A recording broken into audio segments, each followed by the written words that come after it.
Well, everyone, the Google Pixel 7a is a phone that Google has just made, and it's taking the world by storm, which is a great thing. But I will tell you, there's a lot more that meets the eye, and after using the Pixel 7a for about a week now, I can definitely tell you that I think this is a good phone. I think it's definitely a work in progress for the Pixel A lineup, but I like the A lineup. I love the Pixel 4a, the 3a, the 5a was pretty decent, the 6a I think was really good. And now with this phone, it's not that these phones are bad, I just think they're a little tiny bit overpriced for what you're getting. And for a brand new phone for $500, I don't think it's a bad deal, but I don't necessarily think it's a good deal either. When I think back of like the Pixel 4a, that phone for being sold for like $350 or whatever it was, that was a very good price, very competitive. But now with Google kind of migrating up to that $500 price tag, I just feel like there's no point in buying a phone like this, mostly because when you take a look at a used Google Pixel 7, you can buy a used Pixel 7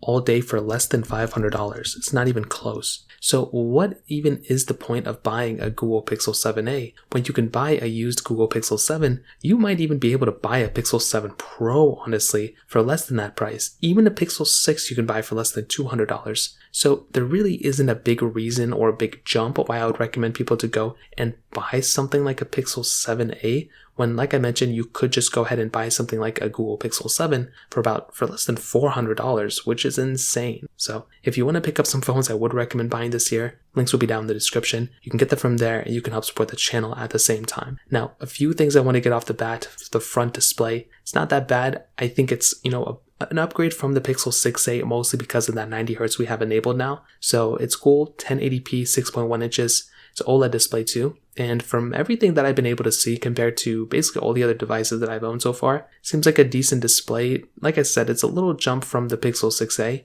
but the thing with the 7a is that it's not as good of viewing angles as the Pixel 7. Definitely not as good of a display as the iPhone 14 or the Galaxy S23, but it's not really competing with those phones, and I think that's totally okay. I will also say the Pixel 6 display is probably better than this thing as far as I can tell as well. It's the whole punch display though, so it still looks very good, and I think it does look like a pretty decent display overall when it actually comes down to it. Now on the bottom, you do have a USB Type-C port, which is awesome. So you can go and plug in different peripherals or whatever, and you have that type of capability there, which is really cool. Now on the back, this is where things get a little bit fascinating for me. So just hold on for 1 second. The thing with the back is that it's a plastic back, but it feels like a glass back, which is very, very interesting. I've never had plastic backs that quite felt like this. Usually they're very cheap. They don't feel premium at all. The Pixel 6a that came out last year, for the longest time, I thought it was a glass back. And it wasn't until some people corrected me that it was a plastic back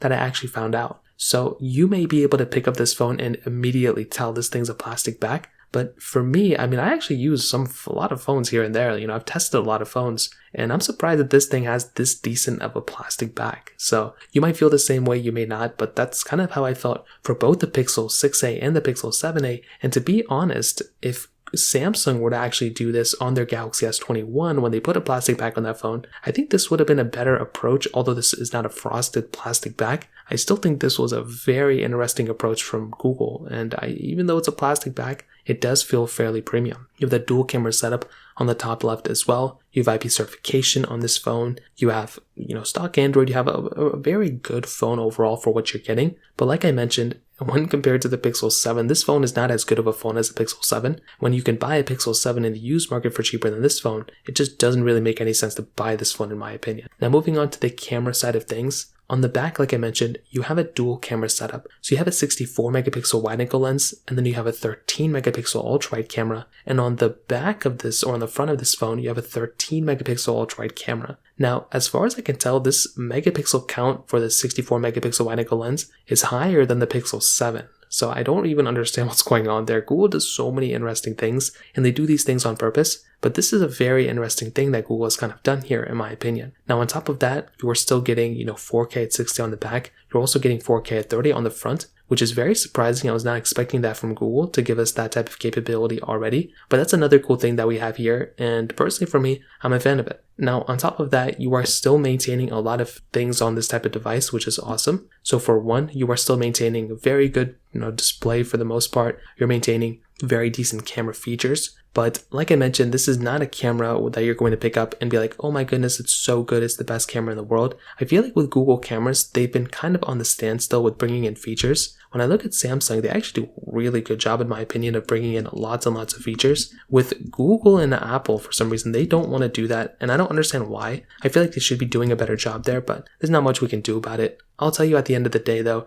this is a decent camera. You know, it's a good camera for the price. Actually, it's a good camera. I don't know if it's a good camera for the price, if I'm being honest. So, in terms of that kind of covers it up there. Now, in terms of software and longevity, this is another interesting thing for Google phones. So, with Google devices, you know, Google will support these phones like crazy. They do have stock Android, which used to be probably one of its biggest selling points. But now, because stock Android really isn't bringing as many cool features as they used to compared to One UI and maybe even iOS, you might start seeing a lot of people saying that stock Android might actually be kind of a disappointment in some ways, and they would probably rather have, you know, One UI or at least some more features built into their device. And I feel like that could end up happening very soon. So, personally for me, like I said, I think stock Android is still great. There's still lots of advantages. For one, you can basically get day one updates. As soon as an Android beta comes out, you can install it. And most of the time, whenever a new Android version comes out, you're like first in line to install it anyway. So still a huge, you know, thumbs up for me from that standpoint.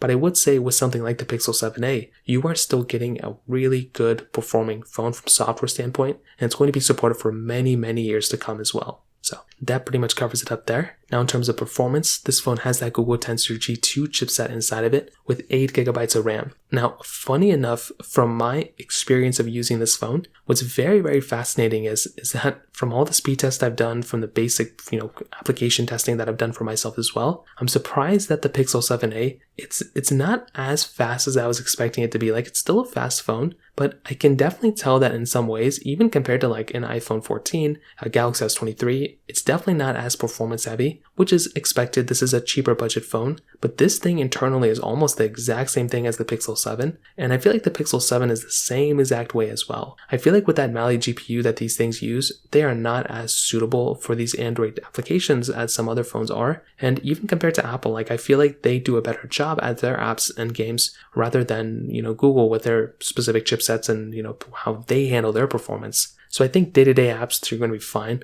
More intensive applications, you're also going to be seeing that you're going to be getting a better performance from these other devices on the Android forefront. So it's just one of those things to keep in mind. I think if you're going to use the Pixel 7a as an everyday device, you're going to be perfectly fine. It's going to be able to handle almost everything you throw at it. But like I said, when you do take it up a notch and you do start using applications and games that are a little bit outside of its scope, like I was getting weird issues on Roblox out of all games. So I don't even know why that was giving me issues, but the choice is yours. I definitely do think a device like the Pixel 7a is still very good, which kind of takes me to the end of the video. And to be honest, I definitely do think the Pixel 7a is a good phone. You know, I think it's a good phone. There's not anything crazy going on with it. I did have a few glitches and a few reboots, which was very weird. I never had that happen for a brand new Pixel before. But these types of things are typical.